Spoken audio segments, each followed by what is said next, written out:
desse material. E vocês se inspiraram em algum exemplo no exterior para iniciar esse trabalho? Bom, inspiração não foi exatamente no exterior. Nós vimos que existiam... A inspiração veio de todas as coisas, assim, de outras organizações ou outras entidades que já faziam a parte do projeto de inclusão digital, que era doar computadores. A ideia basicamente é a mesma. Só que nós deparamos com um problema que todos eles deparam, mas a maioria não realmente não conseguiu dar um fim.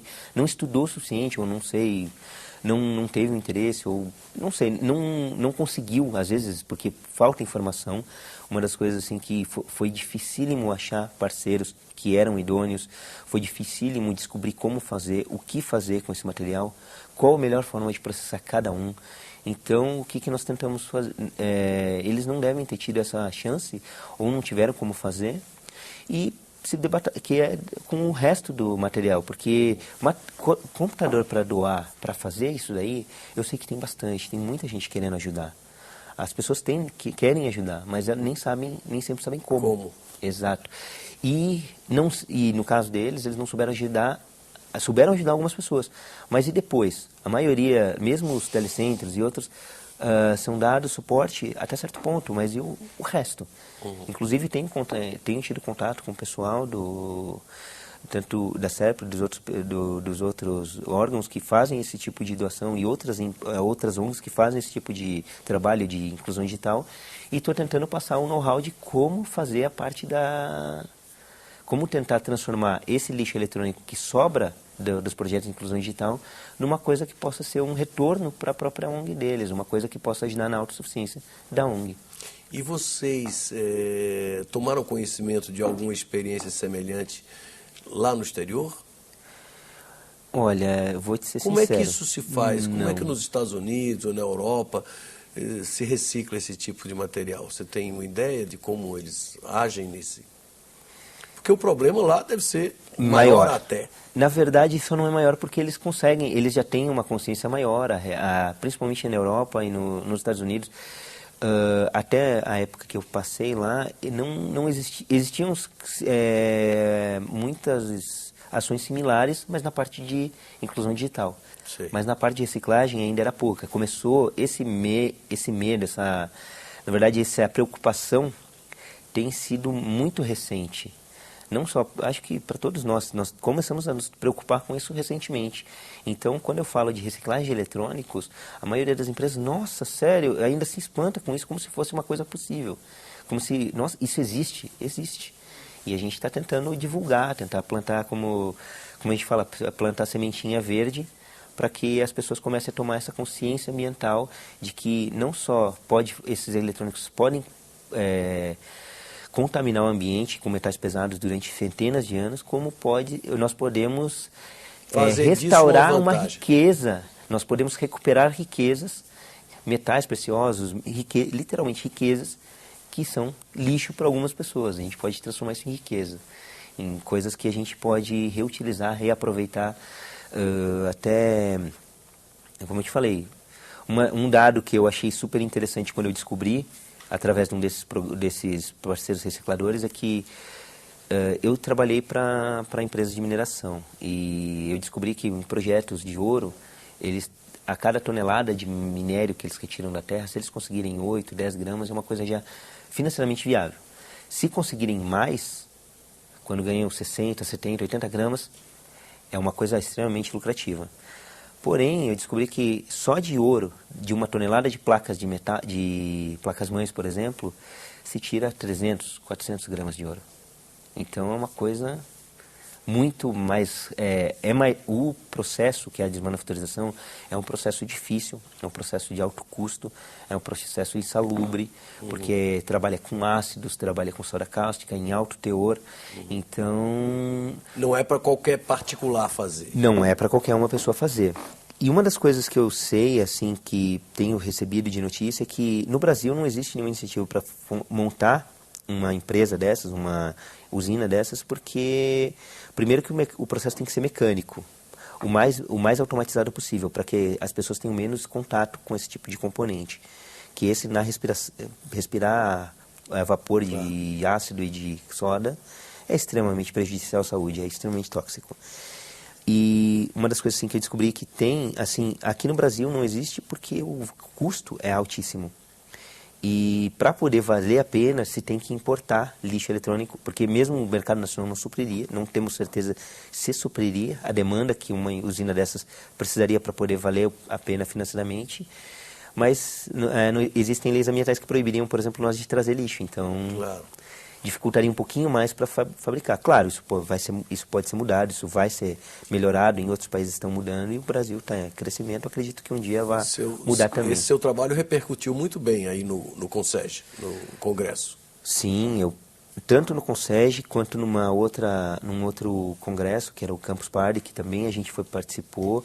Então, assim, a gente tem sido chamado e conseguido parcerias fortes em outros lugares devido ao CONSEG e a Campus, por exemplo, desculpa, mas tem que contar, a própria Campus nos abriu a porta para conhecer uma pessoa da Serpro e essa pessoa da Serpro nos convidou para participar do CONSEG. Então é uma coisa que uma chama a outra.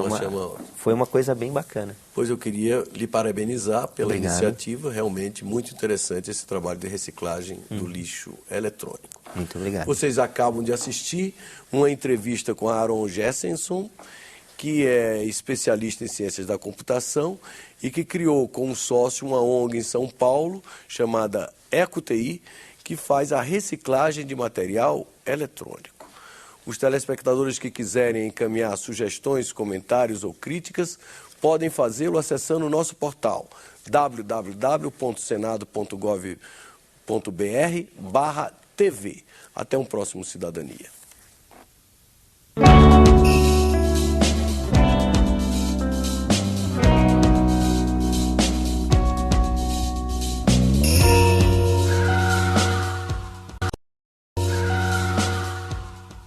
Olá, estamos iniciando mais um Cidadania. Eu vou entrevistar o especialista em ciências da computação, Aaron Jessenson. Ele participou do 4º Congresso Internacional de Software Livre e Governo Eletrônico, recentemente ocorrido aqui em Brasília. E o tema da nossa conversa vai ser a reciclagem do lixo eletrônico. Obrigado por ter atendido o nosso convite. Obrigado pelo convite, primeiramente. Por que você focou nessa questão da reciclagem do lixo eletrônico e qual foi a sua participação nesse CONSEG, Congresso Internacional de Software Livre e Governo Eletrônico? Bom, a minha participação no CONSEG foi, no caso, o convite do pessoal da Serpro para falar sobre a reciclagem. Eu tenho em São Paulo um projeto de reciclagem de eletrônicos e inclusão digital e por esse motivo chamaram para a gente. Eu participei foram duas oficinas e uma palestra durante os 3 dias do CONSEG. Agora, o porquê de entrar nesse meio? A minha especialidade, obviamente, é na área de TI, mais focado na área de infraestrutura de TI, área de servidores, infraestrutura de rede e tudo mais.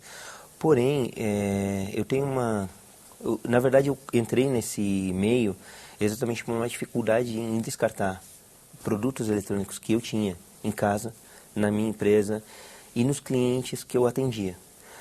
Nós tentamos fazer ajudar através de equivalente a projeto de inclusão digital. Nós tentamos ajudar as pessoas, pegamos computadores desses clientes, pegamos computadores da minha empresa, canibalizamos alguns e montamos alguns computadores e doamos para uma ONG. Porém, sobrou muito mais do que eu consegui recuperar. Eu consegui recuperar 8 máquinas desses monitores, enquanto sobrou uma sala cheia de computadores, uma pilha de quase 2 metros.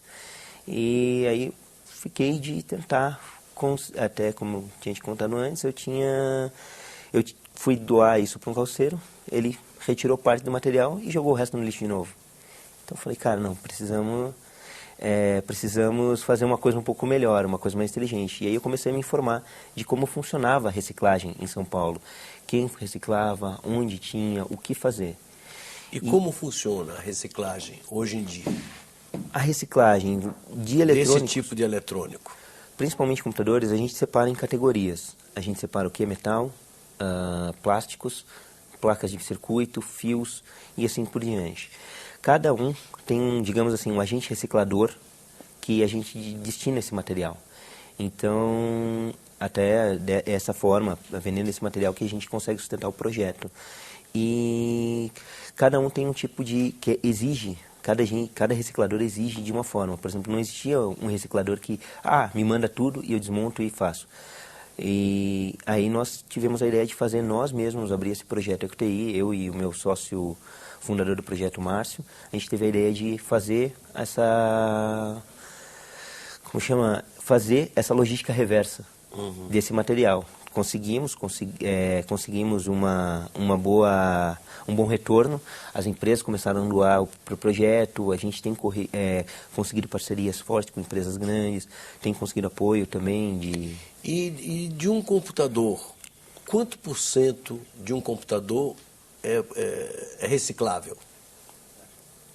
Do computador, 100%. 100%? Com exceção... Aliás, não, na verdade até os tubos de imagem têm reciclagem sim, apesar de ser mais caro, uma coisa mais custosa, mas estão reciclados.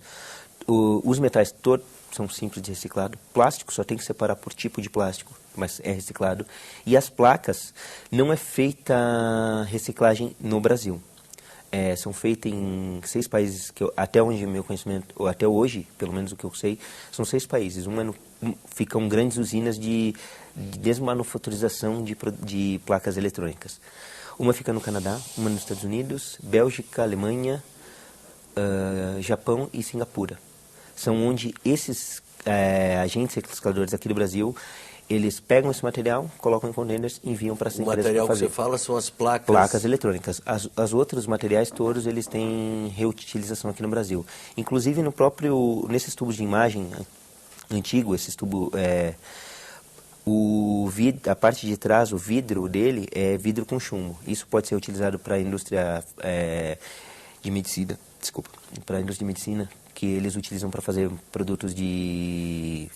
Como esse vidro tem uma concentração de chumbo, eles utilizam para fazer equipamentos de raio-x. Ele pode ser dissolvido, diluído de novo e feito um raio-x. Do vidro, obviamente, pode ser reutilizado. E os metais, os fosfatos que ficam dentro, que são os responsáveis pela formação da imagem, também são reciclados, mas aí são para fazer novamente tubos de imagem. E esse trabalho pioneiro que você desenvolve, já tem outras iniciativas semelhantes, similares, em outras partes do país? Até o meu presente, ainda não. Eu estou começando a fechar parceria com outras ONGs e outras empresas, inclusive no Concede conheci algumas, e a gente está tentando fazer uma parceria grande para começar a distribuir isso para o Brasil, porque hoje... E como é o nome do seu projeto? EcoTI. EcoTI. Isso. E qual é a capacidade de reciclagem que vocês já absorveram, já incorporaram? Olha, a gente começou o nosso projeto saiu da fase embrionária, por assim dizer. Nós começamos no fundo de quintal de casa e hoje a gente está com um galpão de 500 metros e 7 pessoas trabalhando. Nós temos uma capacidade de processar até 40, 50 toneladas mensais. Existe a possibilidade, não estamos fazendo ainda. Nós estamos processando em torno de 10, 12 toneladas mensais de equipamentos. E esses equipamentos vocês recolhem, ou há um sistema já feito de coleta, ou vocês buscam nos locais? Como é que é feita essa logística aí? A logística, então. Na verdade, nós temos um pessoal, temos pessoal parceiro e nós mesmos do projeto fazemos a coleta desses materiais. Hoje a gente está focado mais na São Paulo e Grande São Paulo, mas estamos tentando ampliar isso. Já conseguimos fazer coletas no interior de São Paulo e a ideia pode ser distribuída para o Brasil. Que até te dar um exemplo com relação a cidade de Graça, em São Paulo. Nós recebemos da apoio lá tanto da prefeitura, do SAI, eles juntaram um determinado material. Era bastante, mas não era suficiente para nem pagar o transporte para São Paulo. Então o que nós fizemos? Eles fizeram uma campanha grande onde espalharam pela cidade, para os funcionários, tanto da prefeitura, do site, todo o pessoal se uniu, trouxe, encheram 3 caminhões e conseguimos mandar para São Paulo. 3 caminhões de 11 metros, foi bastante. Metros, foi bastante. Esse seu projeto, o EcoTI, hoje ele é autossuficiente? Ele se paga? Infelizmente, contando a verdade, ainda não está se pagando 100%. Eu e o Márcio temos que tirar uma parte para poder manter o projeto.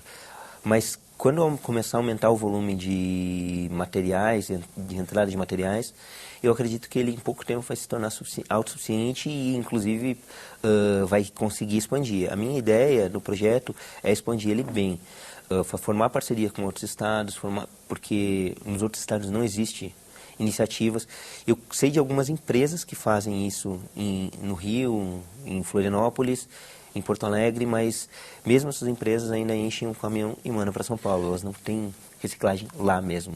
E vocês exclusivamente reciclam material utilizado nos computadores ou também de outros eletrônicos? Todo tipo de eletrônico, televisão, pilha, celular, bateria. Tudo, assim, nós então, temos... De certa forma, vocês estão se antecipando à lei de resíduos sólidos que procura induzir uma cultura de tratamento mais razoável desse lixo qualificado, digamos assim. Sim, na verdade, exatamente quando eu comecei a aprender sobre a reciclagem, como eu falei, minha formação em TI, quando eu comecei a aprender sobre essa parte de questões ambientais, dos componentes dos computadores, o que tinha, eu descobri que existem metais pesados, obviamente, lítio, cádmio, chumbo, mercúrio, dependendo do tipo de material, e também existem metais nobres, ouro, platina, silício, paládio, que são metais de altíssimo valor, E esse material a gente está simplesmente jogando no lixo, ou joga ouro no lixo. Parece bobagem, mas é verdade. Aron, mas me diga uma coisa, vocês apenas separam o material, subdividem, digamos, destacam as diversas peças e depois mandam para um destino para reciclagem, ou vocês trabalham já a separação de substâncias, Entendi. Bom, o que acontece? Nós não temos como fazer nós não podemos reciclar exatamente. Como nós somos uma ONG, nós não temos licença, para poder fazer essa reciclagem de todo esse material, precisa de licenças ambientais, precisa ser uma empresa, uma indústria. Existem determinadas regras que nós teríamos que cumprir. Como ONG, nós podemos fazer o que a gente chama de logística reversa, que é exatamente essa parte. Exatamente, nós desmontamos e encaminhamos para os agentes recicladores. E esse sim é uma das obrigatoriedades de cada parceiro que nós fechamos, cada contrato que nós fechamos com nossos parceiros, nós exigimos deles que eles tenham as certificações ambientais, tanto da CETESB, IBAMA, Exército, e as certificações necessárias para que possam trabalhar com cada tipo de material. Porque senão não dá para ter certeza da idoneidade do fornecedor, se não for através dessas licenças. E eu pergunto, e antes da desmontagem, vocês procuram fazer um reaproveitamento? Por exemplo, antes de desmontar as peças todas e destiná-las aos diversos recicladores, vocês tentam remontar o equipamento e fazê-lo funcionar ou não? Sim.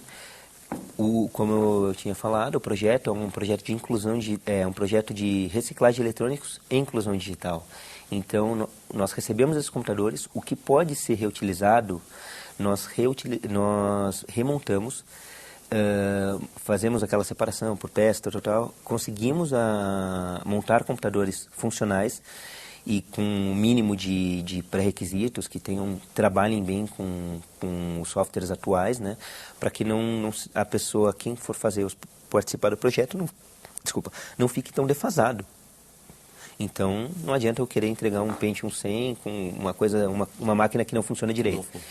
Então, o que nós fazemos? Nós pegamos esses materiais, cedemos a outras ONGs, inclusive a gente tem parceria com, acho que já está em 16 ONGs em São Paulo, e nós cedemos esses materiais, esses computadores, fazemos uma coisa parecida com o que os telecentros fazem. Nós montamos a rede, montamos a estrutura, montamos computadores, inclusive de empresas nós recebemos cadeiras e mesas, doamos cadeiras, mesas para eles e montamos toda a infraestrutura e fazemos o suporte para eles. Além disso, nós, para o pessoal da própria ONG, que é parceira, nós ministramos alguns cursos de informática básica, internet básica. Informática básica a gente diz Windows, Linux, Office, OpenOffice e por diante. E informática básica, internet básica e montagem e manutenção de microcomputadores. Então, esses computadores vão tornar, como a maior parte dos nossos parceiros são crianças carentes, crianças e jovens carentes, ou jovens que tiveram problema com dependência química, ou mulheres com dependência química, eles vão ter além dos computadores para poder brincar, eles têm um aprendizado melhor, uma coisa mais... tem uma opção de futuro, vão ser incluídos digitalmente falando, né? Vão estar participando Pelo menos tem da internet. Uma base de como trabalhar. Como retomar a vida, né? Exato. E eu pergunto, você disse que atualmente a EcoTI, a ONG, emprega 7 pessoas nesse trabalho. Isso. Na verdade são voluntários. São voluntários. Que a gente dá uma ajuda de custo. Porque não dá para... O que nós tentamos ajudar porque é difícil, o trabalho é trabalhoso. Por mais que seja simples, é um trabalho bem E não existe complicado. algum risco à saúde das pessoas, o manuseio dessas peças contendo essas substâncias? Então, existem, para alguns tipos de equipamento existe. Só que nós trabalhamos de uma forma mais responsável possível, por assim dizer. Nós temos luvas, temos aquele sapato com bico de metal para não evitar que se cair alguma coisa machuque. Tem máscaras, tem óculos de proteção, temos ferramentas para eles poderem desmontar sem ter que ficar quebrando tudo. Fora isso, o que mais é danoso, digamos assim, o que mais seria insalubre, seriam as pilhas e baterias, porque essas podem vazar. Então nós trabalhamos com baús de plástico, 90% é PVC ou polipropileno, que são materiais que resistem à ação desses ácidos das pilhas e bateria. Então ele não tem como contaminar o ambiente embaixo, não vaza para a terra, né? Não tem como vazar nem para o chão nem para a terra desse material.